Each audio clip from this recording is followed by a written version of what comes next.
grassroots nonprofit organization that advocates for policies empowering everyday Asian Pacific Islander Nevadans. Nevada is home to a growing APIA community, accounting for 1 in 10 voters. We are One APIA Nevada. Concili Incorporated is Nevada's premier Democratic campaign firm, fighting for progressive issues and candidates for over a decade, and proud sponsor of Battle-Born Progress. This episode of Out in Front brought to you by Concili Inc., Nevada State Education Association, One APIA Nevada, Silver State Voices, and Stefan and Marta Schmidt, as well as our episode sponsors, Save Lives Nevada and Washoe Education Association. Hey everyone, to Out in Front with Annette. My name is Annette Magnus, and I'm the Executive Director of Battle-Born Progress. Excited to have you here. It is National Voter Education Week. We were just talking about how they need to combine it all. So it's National Voter Education Week, and we are celebrating this week with all things voter education, getting you ready for the upcoming election here in Nevada. There's also all kinds of elections, the midterm elections all over the country, and so we're getting you ready for that in answering all your questions about voting. So if you have questions about your rights, about voting across the state, anything and everything that has to do with voting, we are here to answer your questions tonight and get you ready for voting coming up at the end of October. So I want to welcome 3 guests. A couple of them are returning, some new folks as well, which I'm excited to welcome to Out in Front. So the first one is Noe Orozco. He is the program manager for Silver State Voices and has been with us many times talking about voting rights. We have Craig Valdez, one of our fabulous IPN board members. He is the Deputy Director of Programs and Partnerships at New American Leaders. And then one of our new guests, Jennifer Willett, she is the Nevada Grassroots Manager for All Voting is Local, and she's up in Northern Nevada. So excited to have all of you today. Thank you so much for joining us. Noe, I'm going to start with you tonight. Thanks again for joining us. Thanks for being here tonight to discuss National Voter Education Week. Talk us through why educating voters is so important, especially at a moment like this when we're getting ready for a giant election that's so important to Nevadans. Absolutely. Just first, I want to say thank you so much, Annette, again, for allowing me to share some space with you all today and talk about just educating voters. So one of the reasons why it's super important to just bring awareness to, everything related to voting and educating the voters is because, every elections or every legislative cycle, there's a lot of different issues that SSV and the Let Nevadans Vote Coalition, which is made up about over 20 different organizations, we always come together to ensure that there is that voters are able to have easy and accessible ways of casting their ballots. And, during this last legislative session, and even truthfully, the one before that, there's been a couple of bills that we have passed. And so because of that, it's super important to just let folks know what are some of those changes. And, there's a whole host of different types of bills that have been passed, but just real quickly, there's 2 that I would really like to highlight. The first one, and the reason why I want to highlight those 2 is because they go into effect this year, or this year is the first year that they're going into effect, I should say. The first one is AB 121. This bill, among other things, it allows voters with disabilities to request, vote, and cast their ballot using a very similar method, the identical one actually, that citizens overseas get to utilize. And it's an acronym, UOCAVA, Uniformed and Overseas Citizens Absentee Voting Act. But, for everyone's sake, it's a bill that essentially allows people, voters with disability, to use that same method that overseas citizens get to use. The second bill that I want to highlight is AB 321. This one automatically mails every active registered voter a mail ballot with prepaid postage. There is an option for people who want to vote in person and they don't want to receive it in the mail to opt out. And then the reason why this one is super important, especially with National Voter Education Week, is because in a lot of other states, and even before this bill was passed in Nevada, we needed to request a ballot, and then the election department would basically have to agree and approve the fact that you wanted this mail ballot, and that is no longer the case. National Voter Education Week, they were one of the days where they were highlighting, one of the topics was make sure you request your ballot. Here in Nevada, that is no longer an issue. Everyone who's actively registered is going to receive it unless they opted out. So go ahead and pause right there for you, Annette. No, it looks like you have a tiny hat on your head, and it's the best thing I've ever seen in my life. Sorry, I just wanted to say that out loud because it's awesome. And also this is just like a fun episode finally after a few very dark episodes. So I'm very excited to talk about fun things and exciting things and positive things. So thank you for all of that great news. So what are some of the important dates that are coming up that voters in Nevada should be aware of? Because there's a lot of important dates starting. Many people, including myself, already got this in the mail, which is their supplemental ballot for their ballot questions. But there's other dates coming up, like when their vote by mail ballot comes and all of that kind of stuff. So talk to us about that. Sure. So first, I just want to show, right, it's not a hat that I actually have, but yes. In terms of literally the best thing I've ever seen. So yes, fantastic. For sure. In terms of some of the important dates, so there are a lot of dates, if you want me to repeat some, and I'm sure that your fabulous team will also be able to drop one of the links and the link straight from the Secretary of State's website, because that is where we took all of the dates from.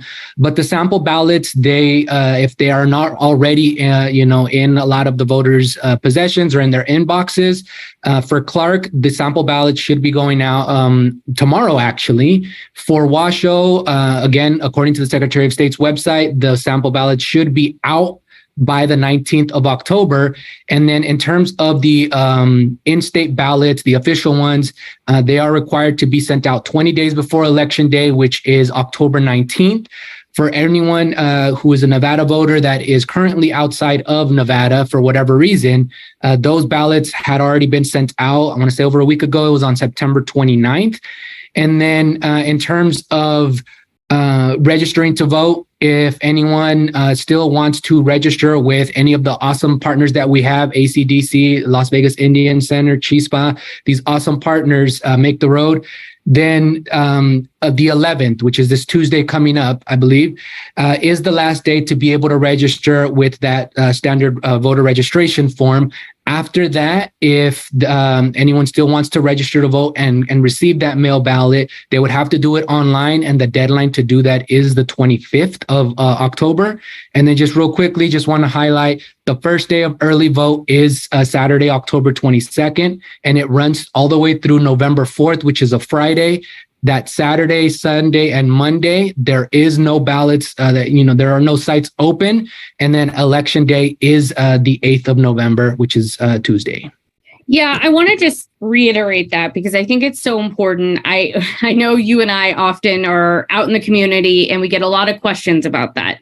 So just to reiterate that at home, that last piece that you talked about, early voting ends the Friday before the election day. And then you can't vote those 3 days in between. We tried to get it, but we couldn't. So talk to us about when that ends and when the very last day they can vote. And also talk to us about same day voter registration, because if you're not registered to vote yet and you want to register when you go to vote, you can also do that in Nevada. For sure. So if you want to utilize early vote, so there's a lot of different ways that you can vote, honestly. The first one is if you receive your mail ballot in the mail, you can go ahead, fill that out in your kitchen, in your home, wherever it is that you want to fill it out, at work. I don't know if you would do that or not, but however you basically want to fill out that mail ballot, you could then mail it back through the mail. You can go ahead and drop it off at any of the polling locations during the early vote period.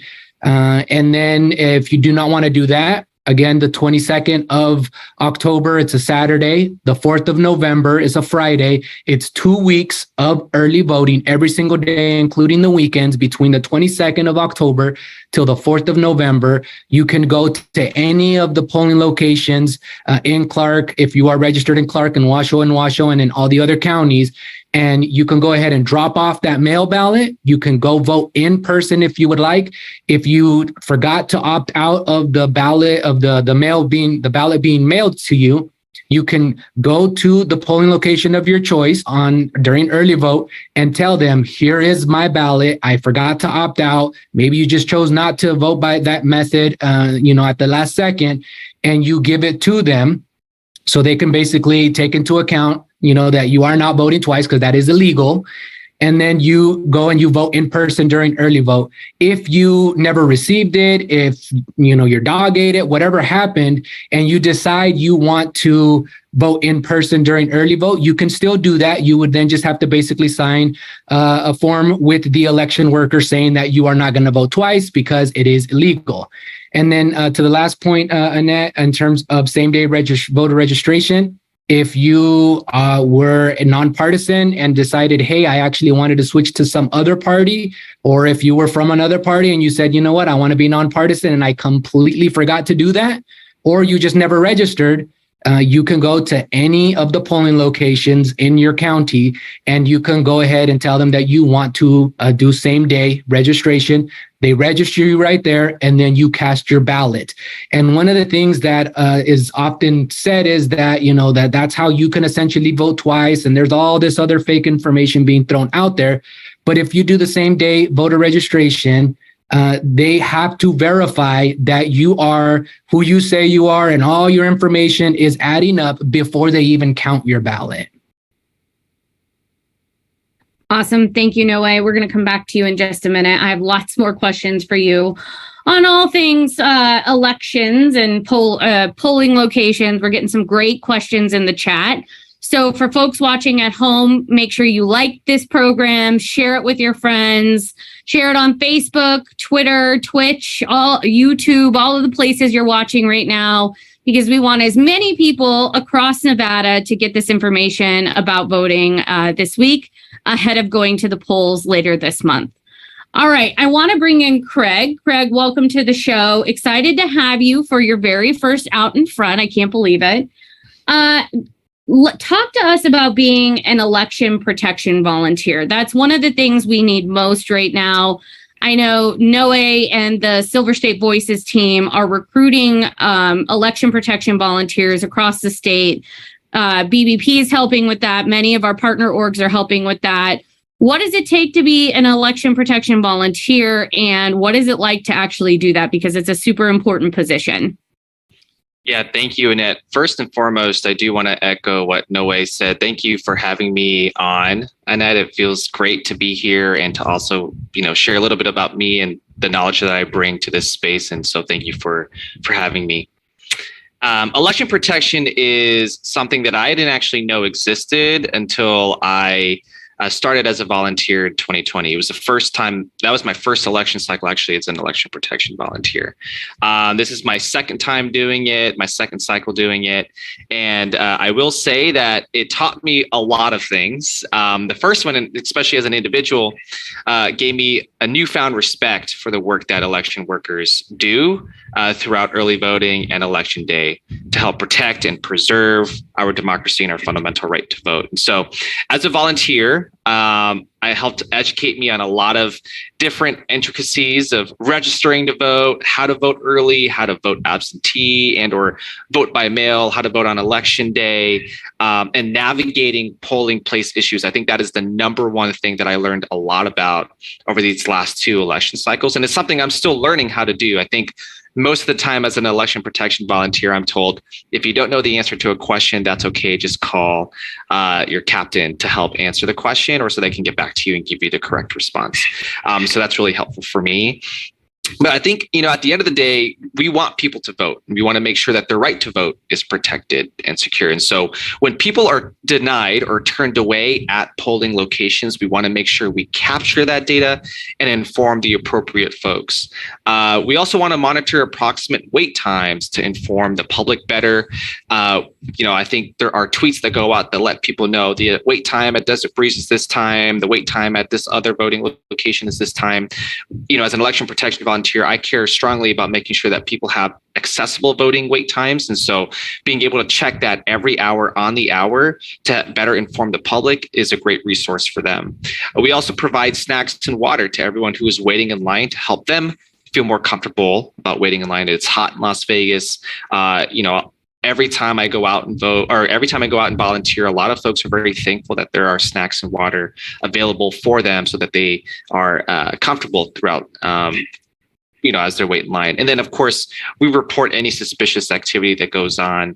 I think Noe is going to probably talk more about this as well, but we also want to make, as volunteers, election protection volunteers, it's pretty self-explanatory. We want to make sure that any other suspicious activity that is happening, people who are campaigning within the restricted lines, we have to inform folks who are inside the polling location to let them know, and that way they are removed or pushed back beyond that reporting line. But all of this to say, we want to make sure people like you and I, Annette, enjoy our voting experience.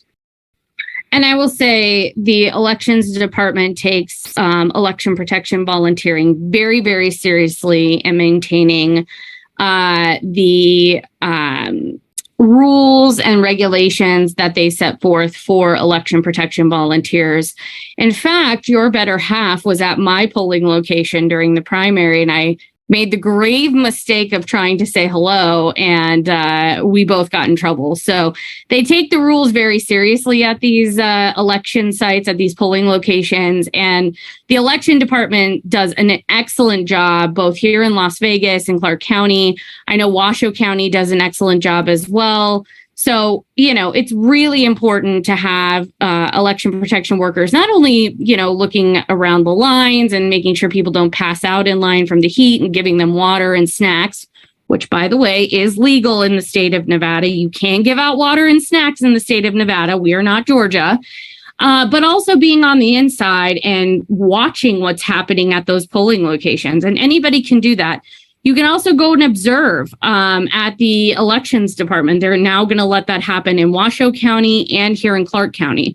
So if you want to sign up to take shifts and actually observe the counting process, which is something I did last election in 2020, to make sure everything's going well, which it always does, and that our election system is on the up and up, which it always is.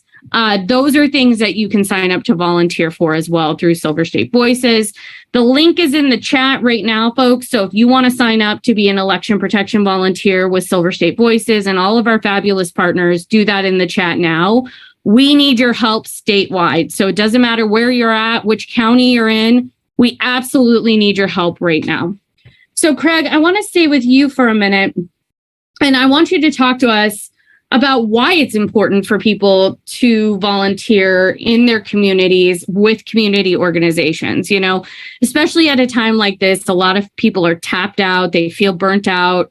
They've been volunteering all summer and now into fall. Why do we have to do this final push and have more people volunteer to get us over the finish line?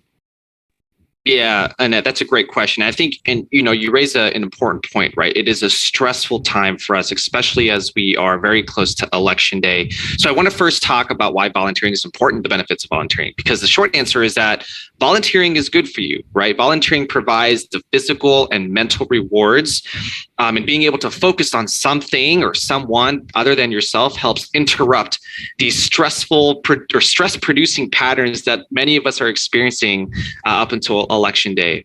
It's physically, the physical rewards are obviously there. You get to walk, you get to stand around, you get to talk to folks. And when you're volunteering, you're also producing emotions of optimism and joy. I mean, it depends. If it's like 100-degree weather, like it was this summer, I was not very happy. But, I'm still optimistic about our democracy. And I think that helps overall uplift your personal mood. As it relates to volunteering for community organizations, I think there are two factors to consider, right? And for those who are watching at home, every one of us comes from various levels of experience. I think first, volunteering helps every one of us learn a lot and gain some professional experience. You know, you learn a lot about yourself, especially about what you like and don't like. I especially didn't like volunteering in the summertime, but knowing that it's for the sake of our democracy, it's something I'm willing to put up with, including what, you also learn a lot about government and how your area of work interacts with the functions and operations of government as well, right? So as a formal government employee, it is really helpful to volunteer because you realize how many resources are at your fingertips. And you also learn a lot about your community. I think that's like the biggest one. And the local resources available to help solve some of these community needs and issues while simultaneously informing you of what the community needs, and issues need to be uplifted. I will say a big part of being a volunteer for election protection, and something that I appreciate so much and that Silver State Voices takes very seriously, is they care a lot about feedback, right? So, what are the things that community folks are saying, so that way we can improve the experiences for the primary, for the general next time.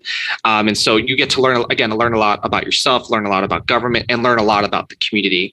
The second thing I will say is that, and this is very intrinsic by nature, but volunteering gives people the opportunity to give back to their community, and you get to walk away knowing that you make a difference. And that's what I meant at the very beginning. It's hot in the summer, but I care a lot about making a difference, right? As a community member, we use a lot of community resources, and they're around more than you think, right? That includes community centers, gyms, the library, the pharmacy, the post office, schools, et cetera, right?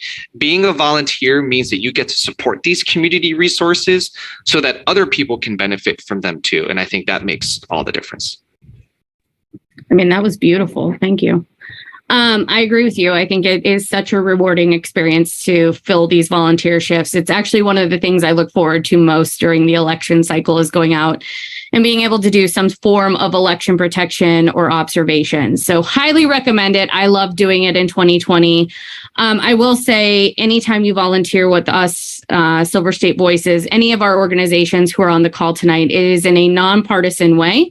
We are not supporting one candidate over another candidate. We are not supporting one party over another party. It is completely nonpartisan. And so we are interested in the election process being fair and accessible to everyone, regardless of their party. So just wanted to put that on the record in case we had any haters watching tonight. Jennifer, I want to come to you. Welcome to the show. So good to have you. Nice to meet you.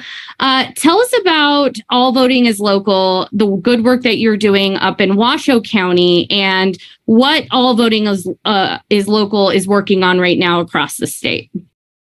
Sure. So I work at All Voting is Local, and thank you so much for having us on with our wonderful other partners. And our main focus is eliminating discriminatory barriers at the ballot box, and we're currently working in 8 states. Here in Nevada, we are working on things like promoting language access, particularly in Clark County. We are working with civic engagement programs to increase education and opportunities for people who haven't been involved in the election systems before. We're working with our tribal nations to ensure that they are able to get polling places on their communities as they're entitled to per state law. And of course, we really like to build relationships across community members with our election officials so we can have those strong relationships to work together and solve problems as we need to solve them. Awesome. Thank you for that. And thank you for all the work you're doing all across the state. It's amazing to see. So I want to talk to you a little bit about what's coming up this election. So everyone who is registered to vote in Nevada by October 25th, because there's the in-person voter registration deadline, then there's the online voter registration deadline, and then you can just same day register because, again, we want people to be able to vote. If you're eligible to vote, we want you to be able to vote, period.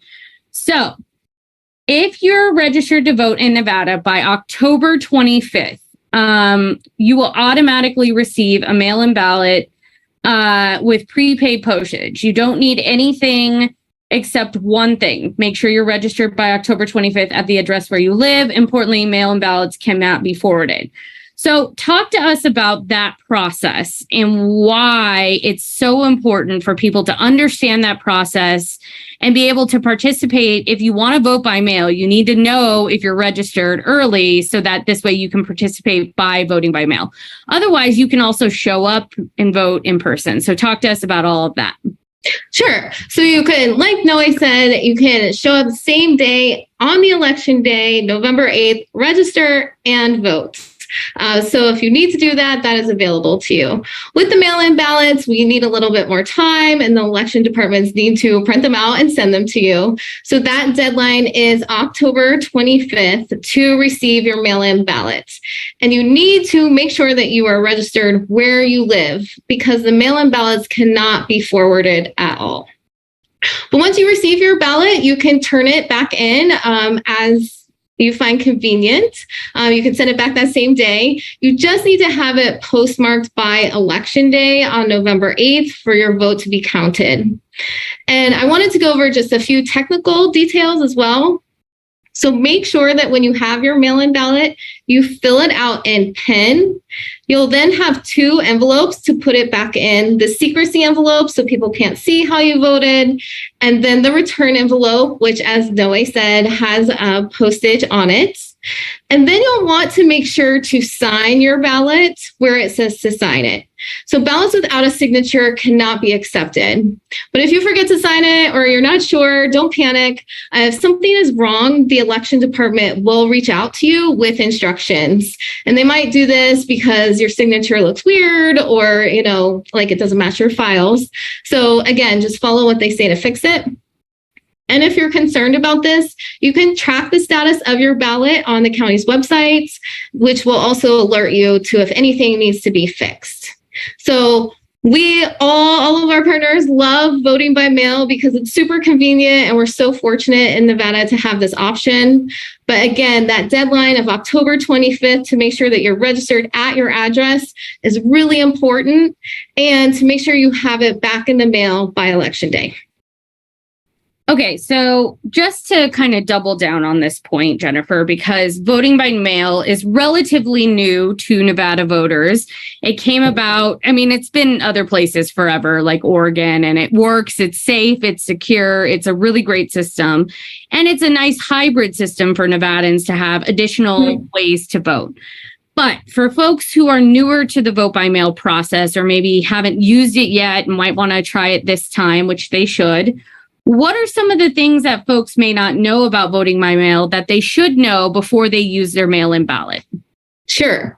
Other than it is super easy, there are ways to make it even easier if you're not comfortable with certain things. So if you want to use a mail-in ballot, but you don't feel comfortable returning it by mail for whatever reason, that is actually not a problem. You can drop it off at a drop box at a polling place. So it's still really convenient because you won't need to stand in the line where people are waiting to vote. You can go right in, there's a different area, and put it in the box.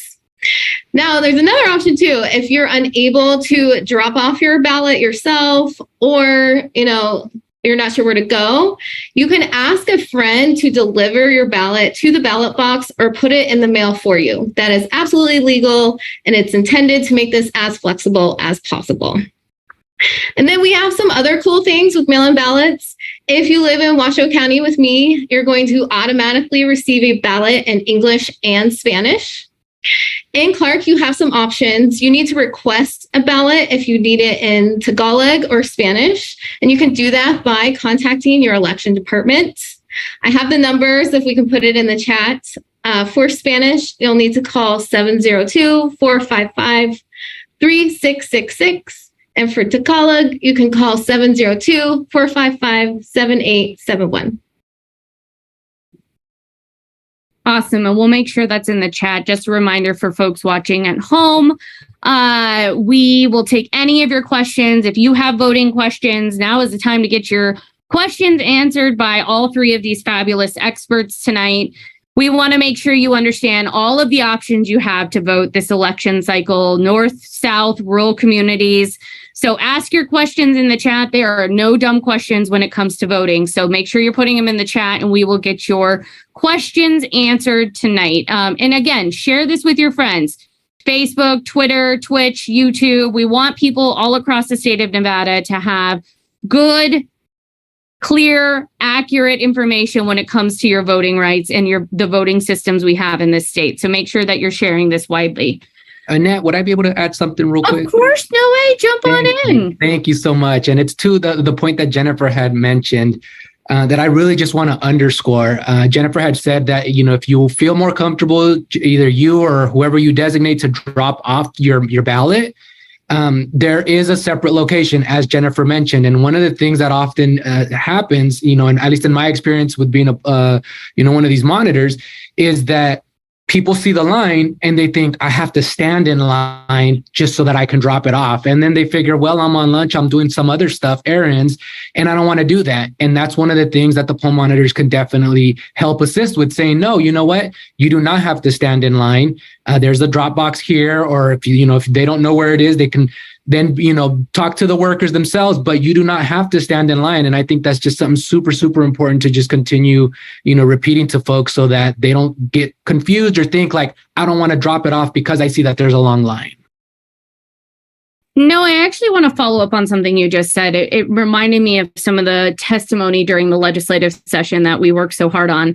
What if a person can't stand in line, but want to vote in person? What if a person needs accessibility other than language accessibility? Maybe they have sight impairment or hearing impairment, and they need some extra help to be able to cast their vote. What would you tell folks who are listening or viewing who might have family members who need some extra help or can't stand in line but want to vote in person or by mail?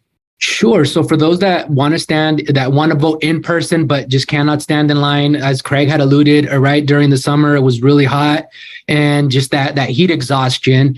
One of the things that I would encourage is whoever is with that individual can, the person who wants to vote that's unable to can stay in the vehicle or however it is where they are. And then someone can go and talk to either a poll monitor or even a worker and say, hey, I got, an elder person who wants to vote. They can't stand whatever the situation is.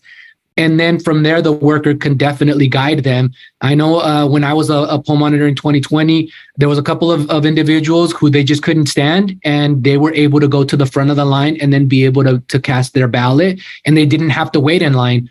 Before that, I would say definitely communicate that to the workers so that people don't just think that, you're trying to cut the line or that there's foul play or issues going on, but they can definitely accommodate it. And, I've seen it firsthand. And what about other accommodations? I know, obviously voters can request ballots in different languages. What if somebody is blind or, has hearing impairment and needs some extra help with a disability? Absolutely. And there's the workers there are able to provide that assistance. Us as poll monitors, we're not going to be doing any of that assistance. We would at that point just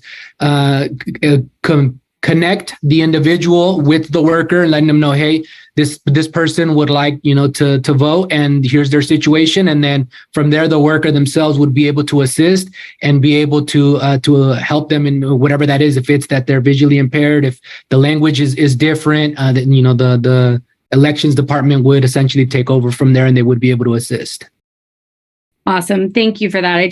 I think it's so important. I always think of our volunteer, Dora, who is such a fabulous advocate for these issues. And so I wanted to make sure folks at home can talk about these things and give this information to friends and family if they need it. Jennifer, I want to come back to you really quickly. We're just bringing it back to vote by mail because I really want to emphasize how safe and secure vote by mail is, or dropping off your vote by mail ballot at a polling location. What is your favorite thing about voting by mail, and what is your favorite thing about Nevada adopting vote by mail for our state? Yeah, and to start off with your point about it being safe and secure, we have studied this, and there have been no instances of voter fraud found with this. So we can feel confident with it. And I know that in Washoe, when people drop off their ballot at the ballot box, it's scanned and it's confirmed that nobody else has voted. So they're constantly monitoring this to make sure that it is going smoothly for all of us. I think that's one of my favorite part about Vote by Mail for the community. My favorite part of Vote by Mail is definitely if I don't have to leave the couch, I'm going to take that option. So I love sitting on my couch with my ballot. I can research candidates or issues that I'm not sure about, take my time because nobody's waiting in line behind me. I don't need to go back to work. I can talk to my friends about the issues. And when I feel confident, I can send my ballot back in with no pressure. Absolutely. That is an excellent part of it, sitting on your couch and filling out your ballot. Noe, I want to come back to you. Speaking of, doing research, talking to your friends and family about the ballot, who's on the ballot, the issues that are on the ballot. Often, I know probably all of you get these questions. My family will call me and say, oh my gosh, Annette, who's on the ballot? What do I need to know about these candidates? What do I need to know about the ballot measures? What's going on with the ballot? How do I use the ballot, right? All of the questions that you could possibly have about voting. I get those questions. And there's a lot of people who have those questions, but maybe don't have access to the folks that we have. So how do folks get that information, and where should folks go if they need additional information about the candidates, about their ballots, about any of the dates that you talked about earlier? Where should folks go for that?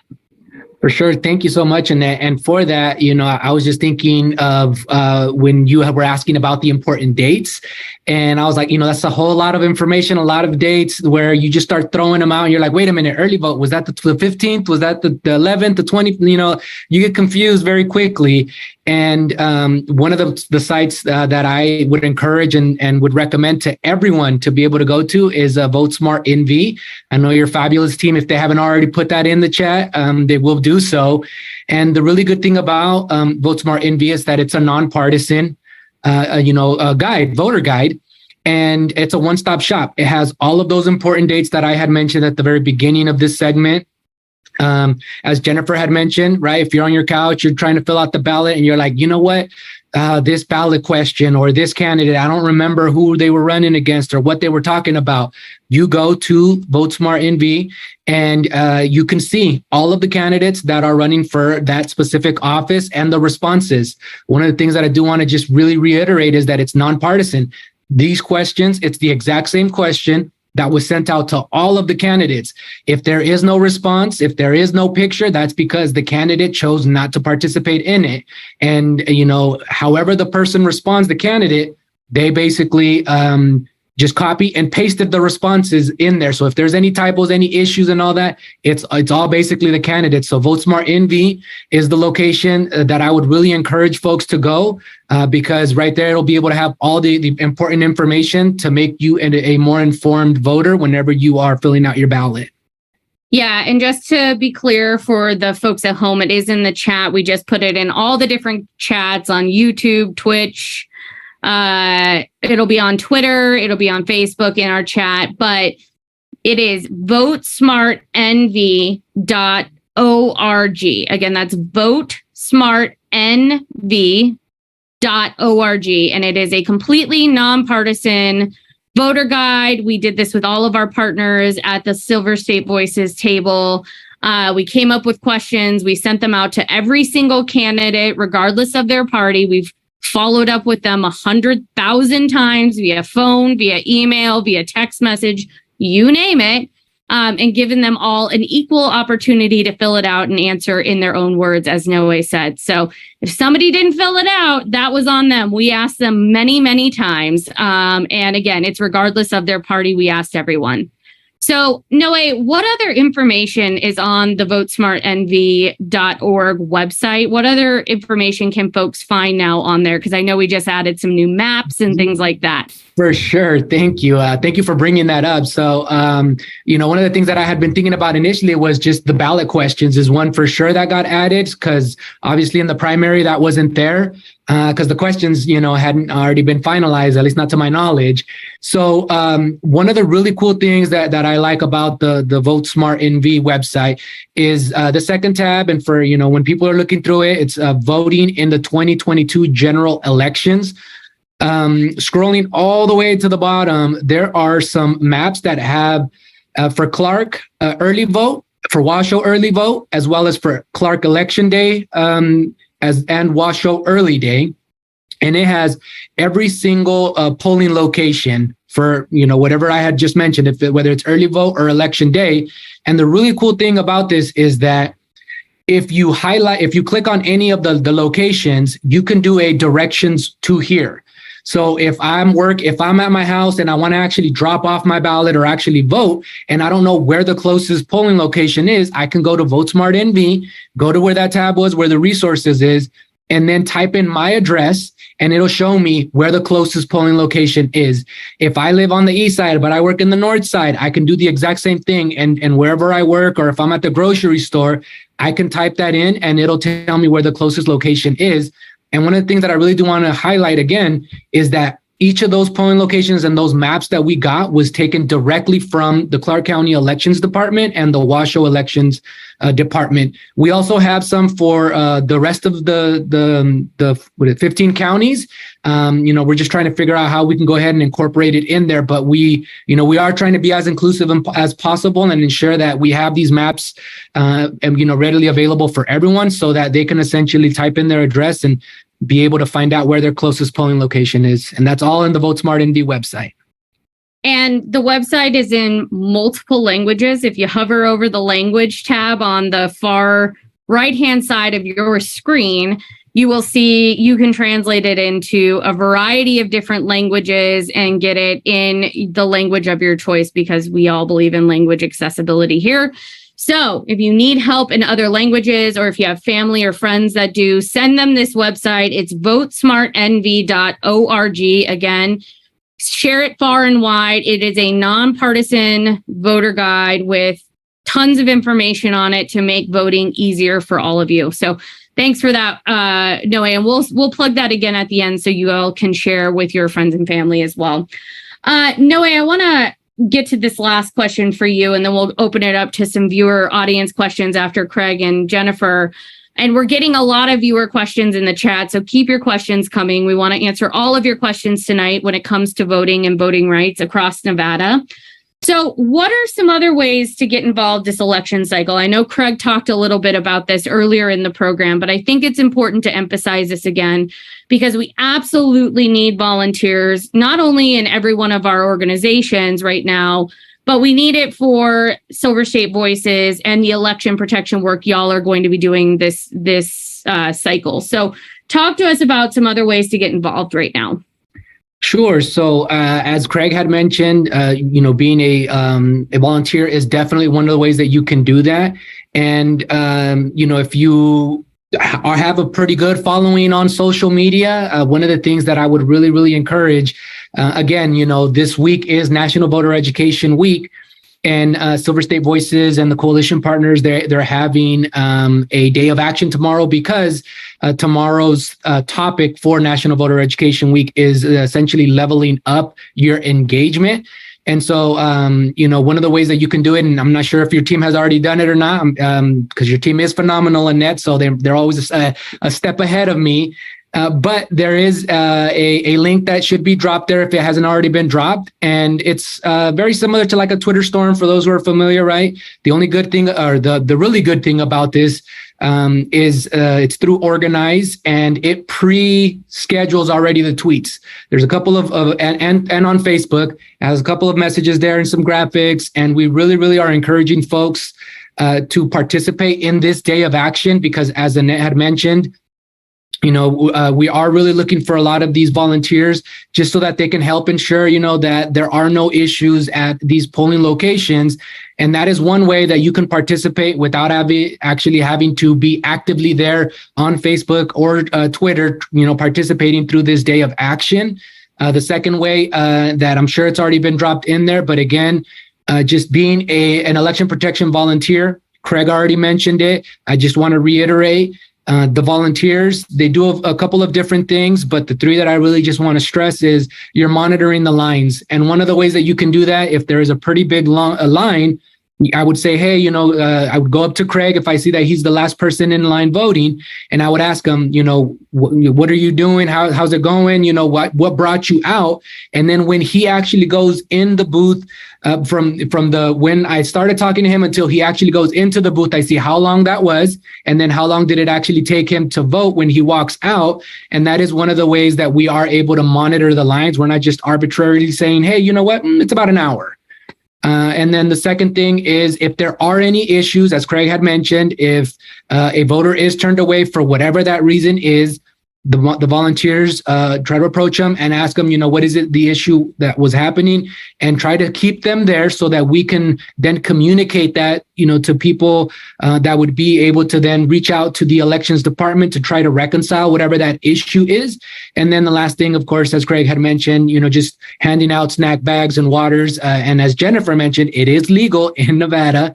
And so, those are the big three things. If anything were to really escalate, we're not expecting, nor are we wanting the volunteers to get in any of, in any position like that at that point, just step back, reach out to whoever it is you need to be reaching out to.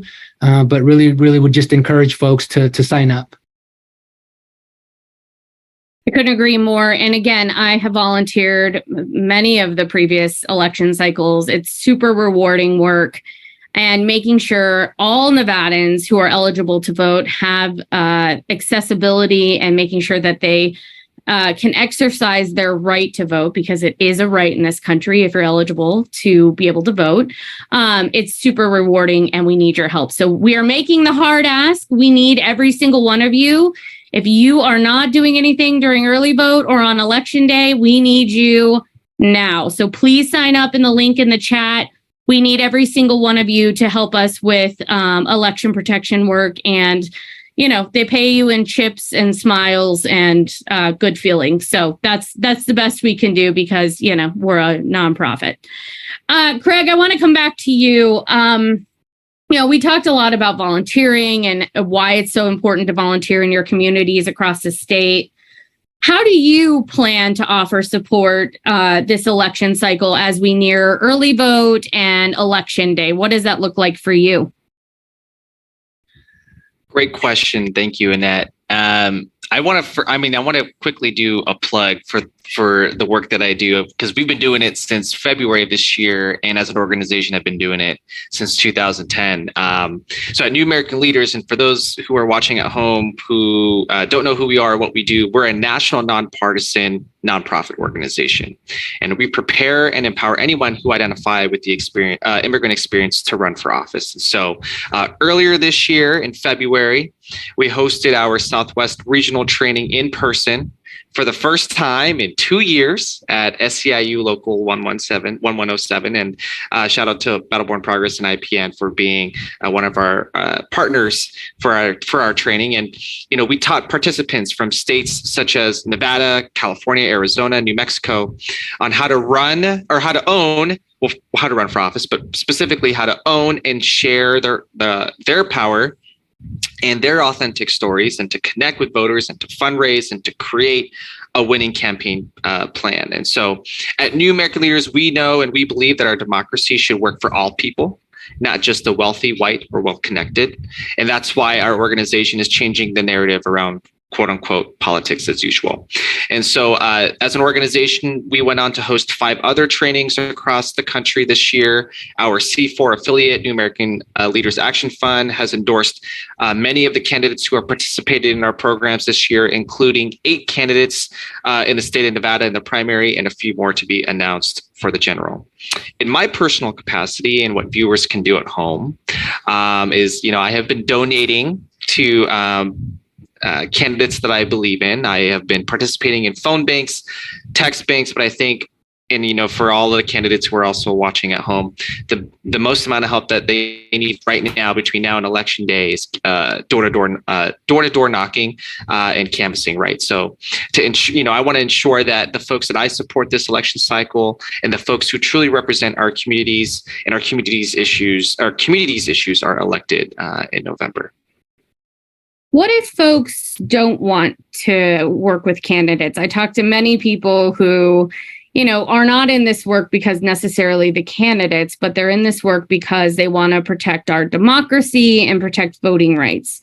What would you say to those folks in terms of volunteering and getting involved with the process? Because that's fine too, right? We need volunteers in all of these spaces. Mm-hmm. This goes back to, why do people volunteer? And the easiest answer I have for this is to sign up to be an election protection volunteer. You get to hear from No Way, you get to hear from Jennifer, you get to hear from other community members at home if you're in touch with Battleborn Progress and the work that they do, as well as their partners.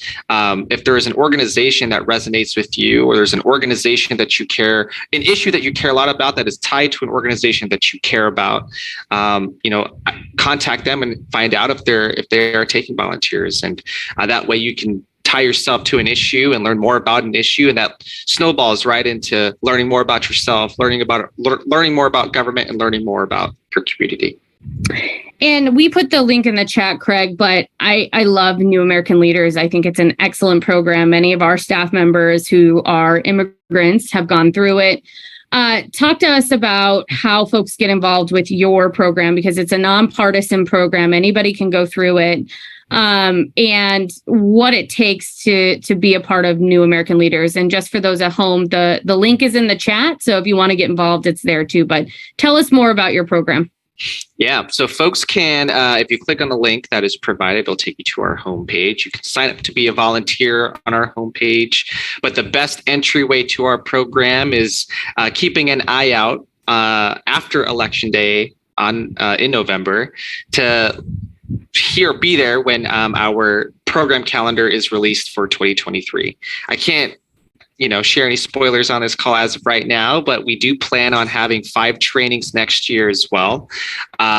The Southwest training, it's a Southwest regional training. So for folks who are living in Nevada or watching from Nevada, we will not be returning back to Nevada next year. We will be in Colorado next year. So for folks who want to be a part of our training, we will provide travel subsidies for folks who want to travel to Colorado and be a part of our network. But we want to make sure we are investing in the states in the Southwest region who also care about this issue. And so I'd say the best way to get involved is 1, visit our website, sign up to be a volunteer. And 2, if you see yourself running for office one day, or if you've thought about it and you've sat down and thought about, what if I could do this one day? I encourage you to sign up for our training program when it is released in November of this year. Awesome. I love that.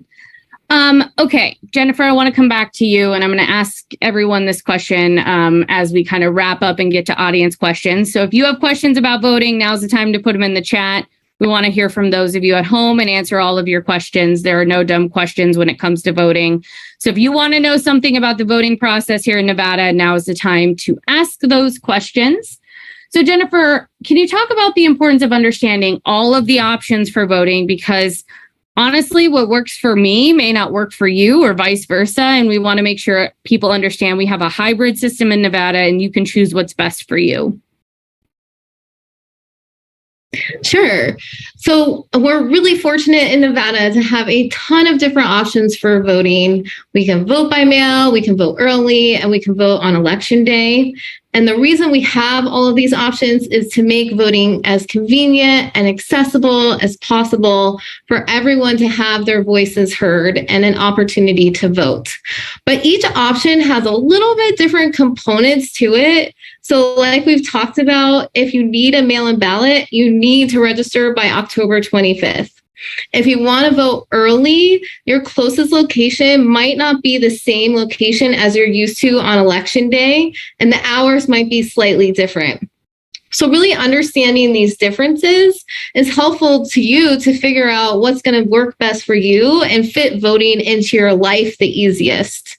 So I think that if you think through this, you can make a plan to make sure that you hit all those different requirements and components for the way that makes the most sense for you, and set yourself up for success to vote.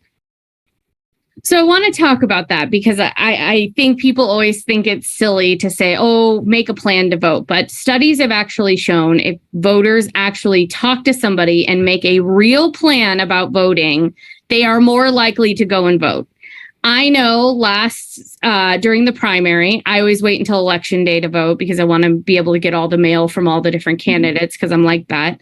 But I needed to fit it into my schedule. I needed to know when my polling location opened. I needed to I actually dropped off my ballot. So I went in person, but I dropped my ballot into one of the drop boxes. So there's so many different options to be able to do. You can vote in person, you can drop off your mail ballot, you can mail it in. What do people need to know if they there's dates you got to mail your ballot in by? So why is making that plan so important to ensuring that you can cast your vote? Oh, totally. And for me, one time I went to a location that I am used to going to and it wasn't open that day. So not everything is open all the time. But if you think about your plan in 3 phases, this will make sure that there aren't any surprises, like you're going to the wrong location, that 1 hour you have allotted for yourself. So make sure you're registered to vote. And again, if you want that mail-in ballot, it has to be by October 25th. If you need more time, you can still vote in person. You need to figure out which option works for you. So do you want to do mail, early vote, or day of vote? And then execute going to vote. So thinking through what you need for each of that is really critical. And then the part of going to vote and figuring out what works best for you is to making sure that location is open that day and to figure out the hours which it is open so you can go and you're not wasting your own time. So thinking about these things are definitely going to help you eliminate some of those surprises. So it's a fun, empowering experience and not super annoying where you have to go out to multiple places because you got a little bit confused. Craig, same question for you. Number 1, why is it important to make a plan to vote? But number 2, what's your plan to vote this year? Yeah, I'll start out with this.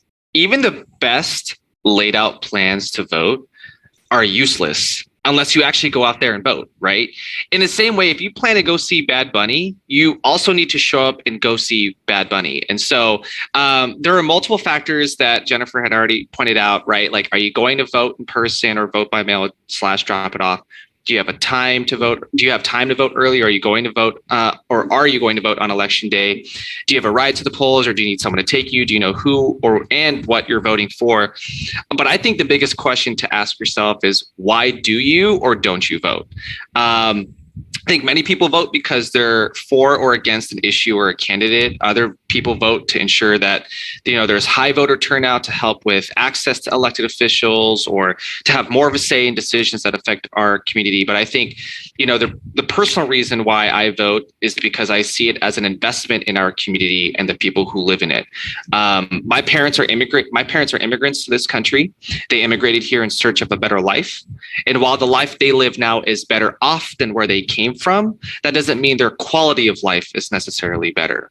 And so I vote in honor of their sacrifices so I may give my future children a better quality of life. And so for everyone watching at home, for all the viewers, I encourage you to not only make a plan to vote, but also think long and hard about why you're voting too. And of course, go out there and vote.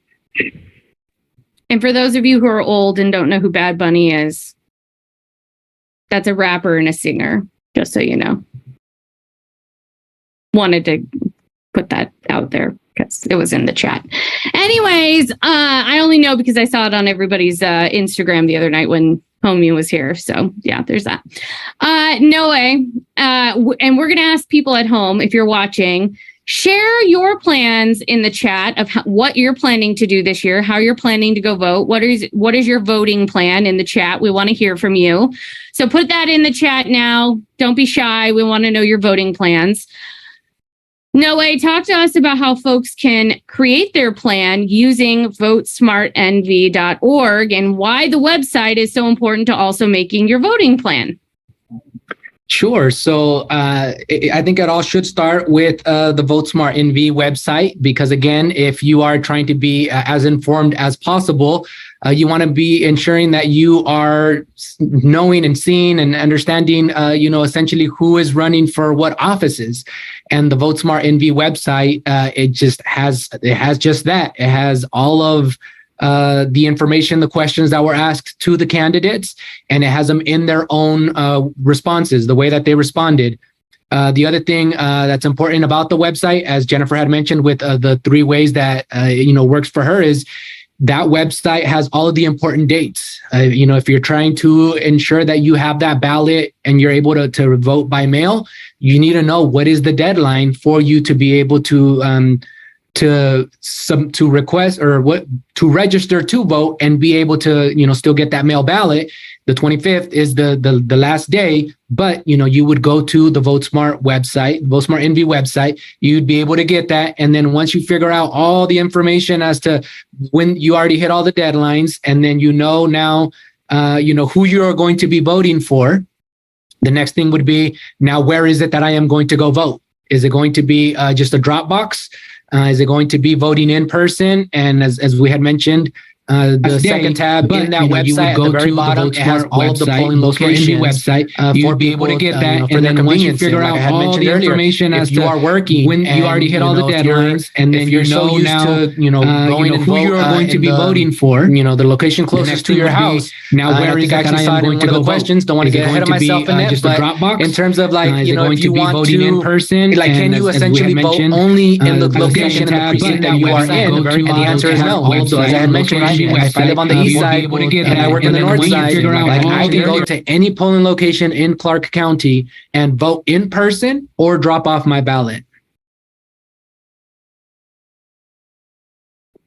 Awesome. Thank you, Noe. Noe, what is your plan to vote this cycle? What are you planning to do? So one of the things that I wanted to do for the primary was to vote either in person or drop off my ballot during the last day of early voting, which is something that a lot of the coalition partners that I had mentioned, the Let Nevadans Vote coalition partners, we had an event at Doolittle where we were just bringing the community together, letting them know today is the very last day for you to vote. But I have a tradition with my partner where it was like we were going to go ahead, fill out that ballot, and then go ahead and drop it off, at the location closest to us. And that's how I ended up participating in it.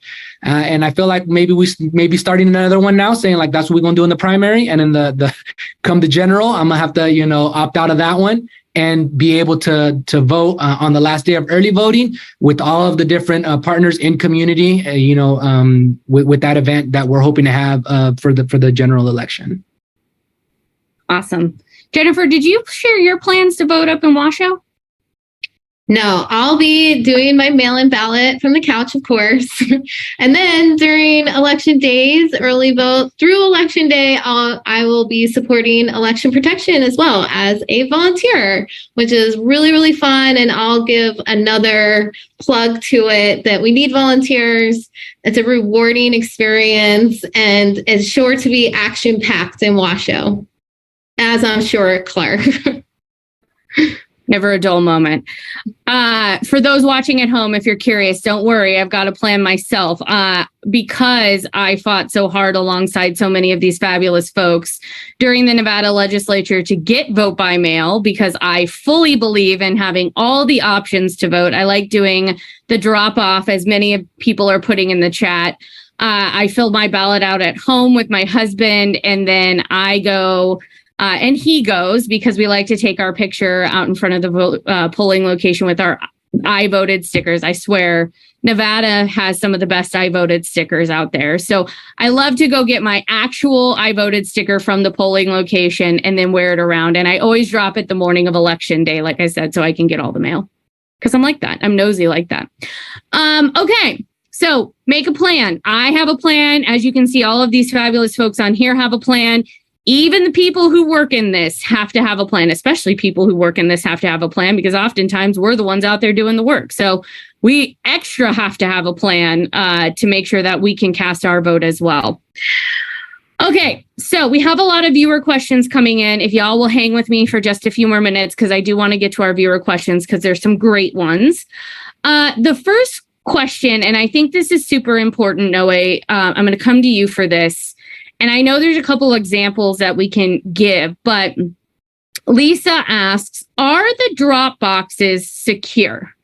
And I know there are several systems in place to ensure that these drop boxes are the most secure thing on earth. So can you talk to us about that and what all of the elections departments and the Secretary of State does to ensure that the drop boxes are safe and secure? Yeah, so they are definitely safe. I remember when I was a poll monitor in 2020, I was at the site, and their elections department would come and pick up the boxes, and then they would go ahead and transport them. Trying to blank right now on which location is where they were dropping it, because they had 2 locations where they were dropping them off and counting. But they are super, super secure, that, you don't need to be worried in terms of like, I go ahead and I drop it off here, and then I'm gonna turn around and then they're going to basically pick them up. I would say that they're as secure as if you're trying to basically take out one of those ATM machines at the bank and, trying to take some money. It's just not going to happen. That if you're trying to see if your ballot were to be safe when you drop it off, or if, once you leave, if someone else would come in and do some bad stuff, like it wouldn't happen. So, Annette, I know you have some thoughts on that. I'd love to hear them. Me and Matilda in the chat were talking about how there have been examples where conspiracy theorists and people who don't believe in democracy have tried to destroy these voting receptacles, if you'll call them, drop boxes or other, secure locations where they receive the ballots. And somebody, I think, tried to set one on fire once. They were not successful. Somebody tried to run over one. They were not successful. So please don't do dumb shit. If you want to vote, just vote. Trust me, it's secure. And Joe Gloria has cameras on all of the Dropbox locations that are not in a voting location. So if you do something dumb, we're going to find out about it, and you're probably going to be prosecuted because it's a crime to do that. So please do not do dumb things when it comes to voting. Voting is your right. You should obviously take it very seriously. And if you vote twice or do other dumb things, you will be prosecuted for that. So don't do dumb shit. Follow the law. Follow the rules. Voting is a right, but please respect the process and don't run over a drop box, because you're going to be prosecuted for that. Just want you to know. Putting it out there. No, any of your thoughts on that? No, but as you were talking about the fire, I do remember talking with Matilda when that happened, thinking like, oh my goodness, like someone seriously tried doing that. And I mean, they were trying to prove one thing, which is, they are not safe, but they ended up proving the exact opposite, which was, hey, none of the ballots were damaged, not one. So yes, to your point, don't do anything stupid. And the only thing that's going to happen is there may be a small dent on the box or the receptacle, as you mentioned it, but your vehicle is going to be totaled. And you're probably going to go to jail. Yeah. Don't do dumb shit, friends. Voting is a right. Don't vote twice. Don't try and trick the poll locations. Don't do voter intimidation. Those things are all illegal. Don't do those things. Friendly tip. Okay. Next question, which I think is really excellent. Manuel asks, during early vote, can I vote at any site or just my local one? And there is some confusion on this because Nevada has changed this in recent election years. So who wants to take that one? Where can people vote both during early voting and on election day? I could do that one, Annette. I alluded to it already a little bit. Great question, Manuel. And as Annette mentioned, right, previously, there were designated locations where you had to go. In other states, that is still the requirement. Here in Nevada, as long as you are registered in the county that you are registered in, no matter how many polling locations they have, you can go ahead and drop it off. I am in Clark County. On election day, there will be, I think, over 120 different polling locations that I have the choice of any 120 different locations to go either drop off my ballot or vote in person. Jennifer's in Washoe. I'm trying to blink right now. I know there's over 66 polling locations. Again, she has the option of deciding if she wants to drop off. I think it's over 66, and there's a couple of them, 3 different sites, if I'm not mistaken, where they are only drop boxes in Washoe. And then the remainder would be drop boxes as well as polling locations.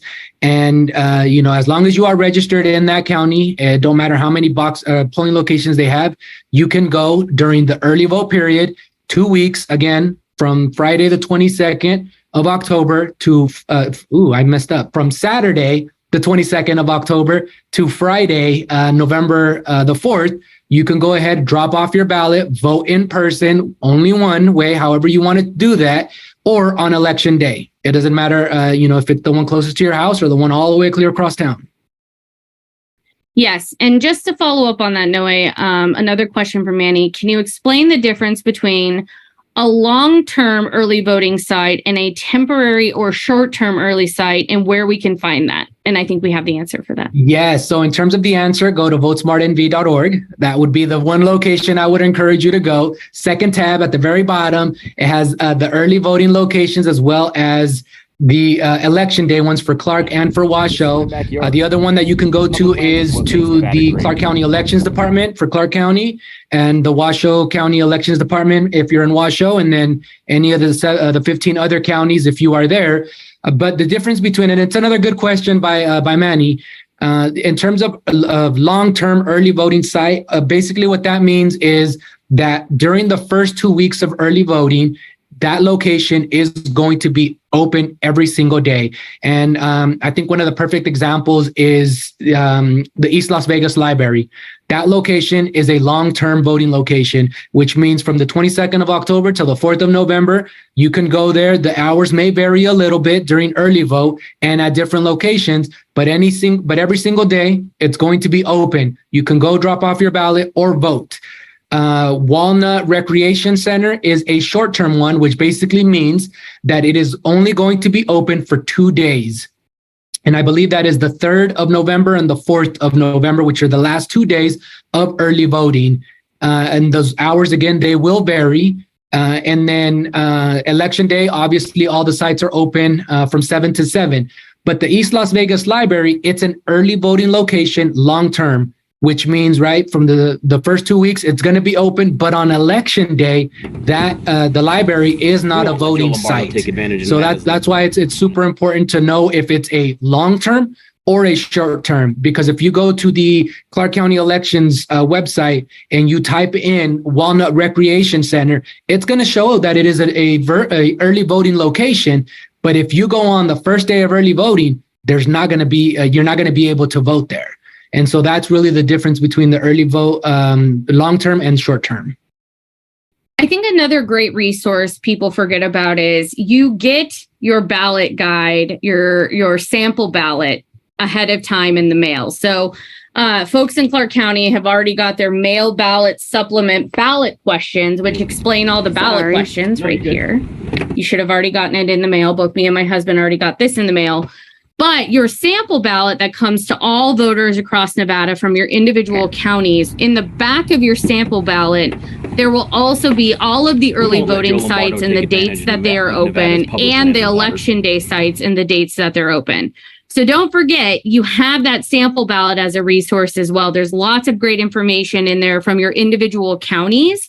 So make sure you use the mail ballot guide, the sample ballot guide that you're getting in the mail for both the ballot questions and for your mail vote questions, all of that. And also if you want to vote in person, because it's all in that handy dandy guide. But also you can use votesmartnv.org because all of this information is on there as well. And we'll put that in the chat again. All right. Next question. Noe, anyone, Jennifer, anyone on here? I think this is a really important question that I get a lot, I know. Ignacio in the chat asks, what do I do if I accidentally make a mistake when I'm filling out my mail ballot? Because obviously you have to do it in blue or black ink. That's not very easy to rectify or change. So what happens if somebody accidentally makes a mistake and needs to update their vote by mail ballot?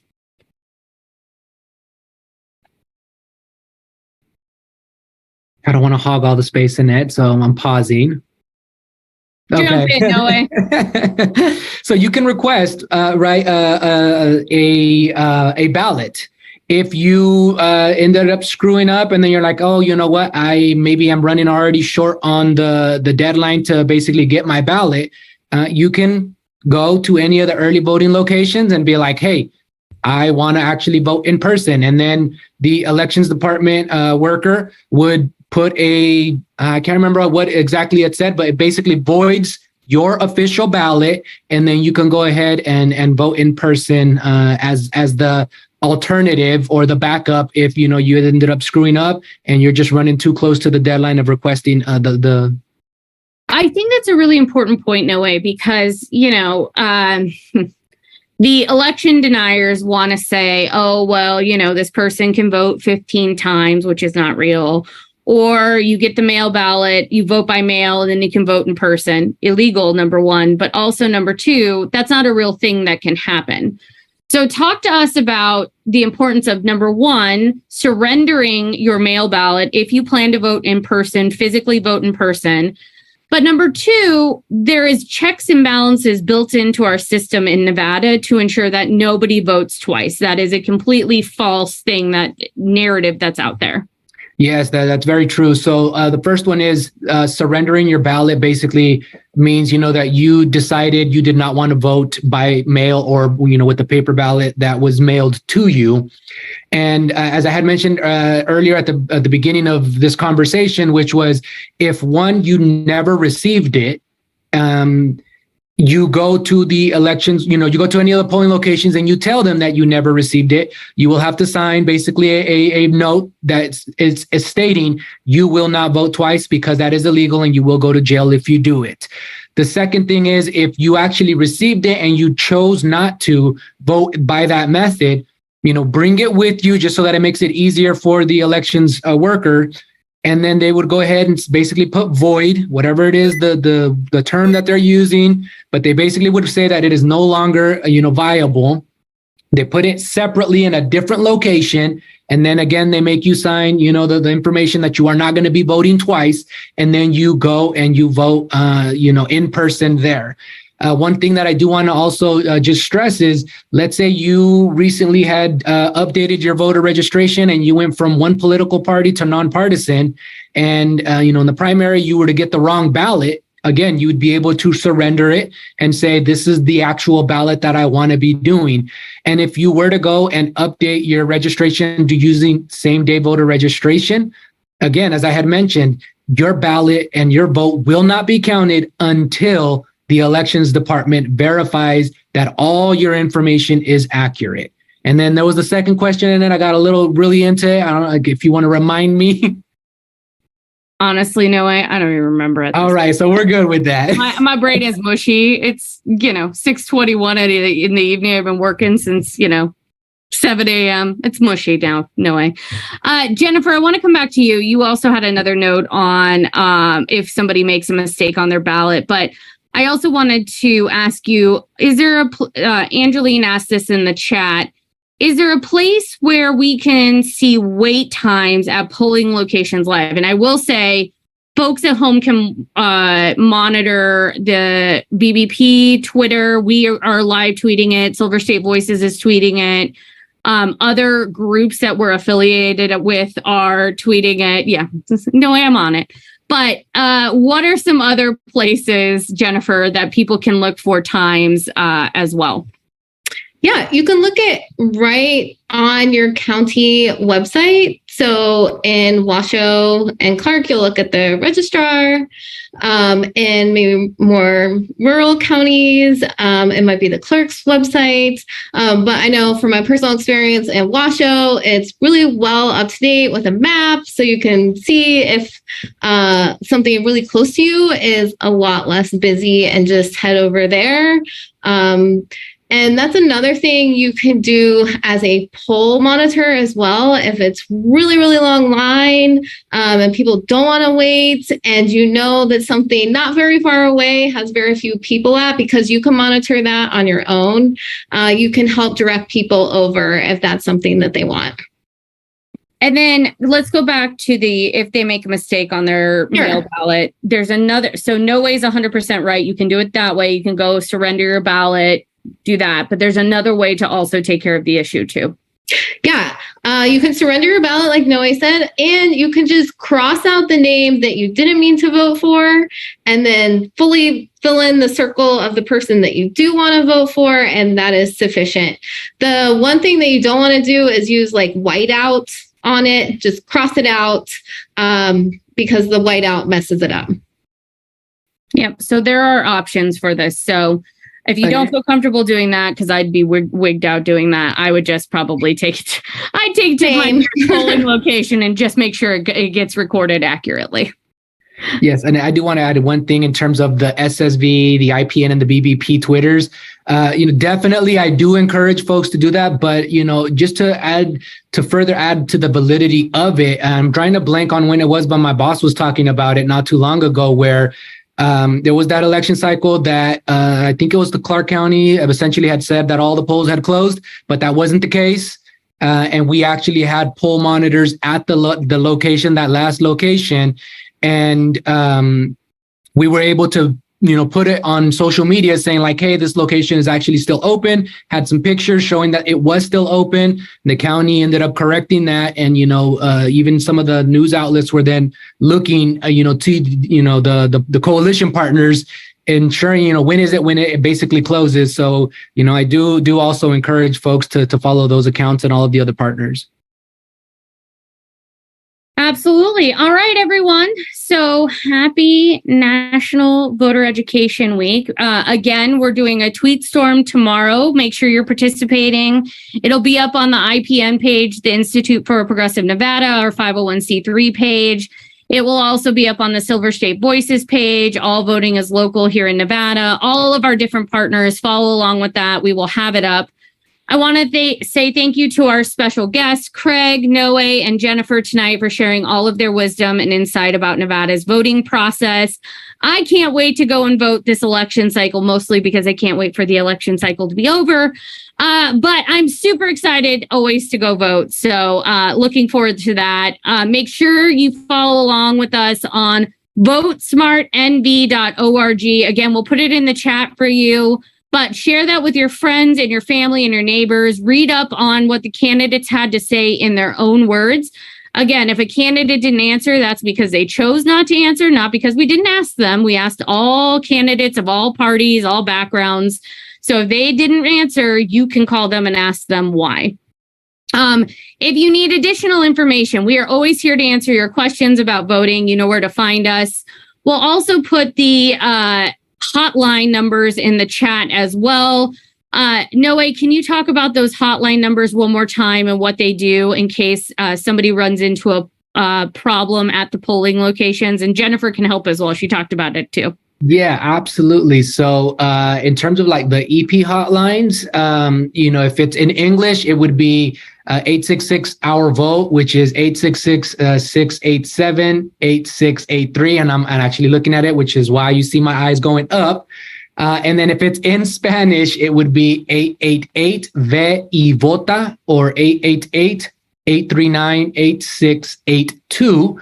There's an APIA, which would be 888-API-VOTE or 888-274-8683. And then there's an Arabic, which is 844-YALA-US or 844-925-5287.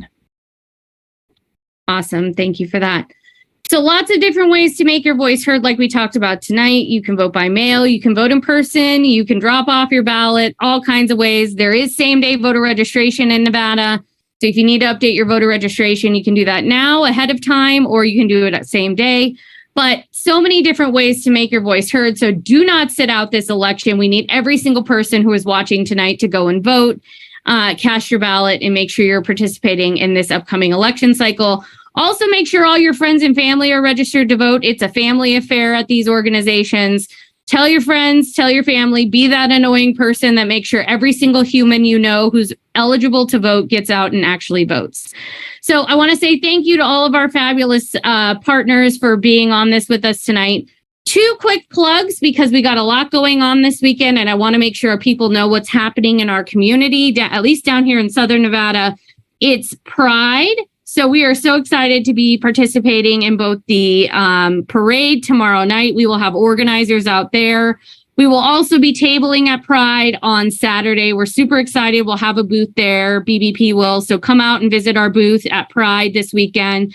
Happy Pride to everyone who is in our community who celebrates. And then also we will be at the Asian Night Market on Saturday as well with IPN tabling. Our friends over at ACDC have the Asian Night Market every year. It's one of my favorite events to go to. So you'll actually find me out there tabling at the Asian Night Market on Saturday. So come and join us at both events. Some fabulous stuff happening all across the state this weekend. All right, everyone. Thanks so much. We can't wait to talk to you next week. We're going to be talking about the ballot initiatives, what's on your ballot, questions 1, 2, and 3, and where BBP stands on all 3. So we will see you next week for Out in Front, Thursday, live at 5. Thanks, everyone. Happy National Voter Education Week. Go educate your friends and share this with your friends and family.